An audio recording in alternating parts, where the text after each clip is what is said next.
Guys সকলোকে ৰঙালী বিহুৰ শুভেচ্ছা জনালোঁ আৰু আজি বহাগৰ প্ৰথমটো দিন আৰু প্ৰথমটো দিনত কি কৰোঁ সেইটোকে দেখাওঁ বলক। আৰু আজি বহাগৰ প্ৰথমটো দিন কাৰণে সকলোৱে ঘৰৰ ডাঙৰজনক সেৱা কৰিলে আৰু তাৰপিছত আইতাই খুৰা আৰু পাপাক গামোচা এখন পিন্ধাই দিলে আৰু লগতে মোকো গামোচা এখন পিন্ধাই দিলে। তাৰপিছত মই কুৰ্তা আৰু গামোচা লৈ দাদাৰ লগত এফালে গৈ আছো আৰু এফালে আছে সকলোৱে ধূপ ধূনা জ্বলাই লৈ চেলেং চাদৰ পাৰি ৰখি আছে। মানে গাইজ আজি আমাৰ গাঁৱত আছে ভাগৱত ভ্ৰমণ।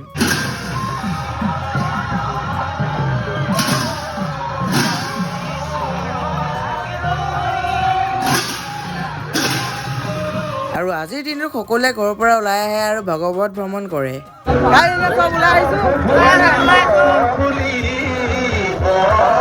ভাগৱত ভ্ৰমণৰ লগতে অকণমান বিহু মাৰি দিলো দিয়কচোন গাইজ।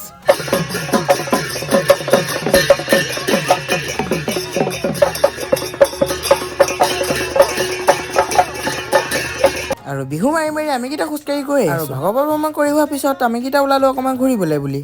গাইজ ভাগৱত ভ্ৰমণ কৰি আহি অকণমান ঘূৰি মেলি আহি পেলাই আহি পালোহি ঘৰ। এতিয়া আপোনালোকৰ বেলেগ এটা ভিডিঅ' লগ পাম, তত তক কে লিয়ে বাই বাই।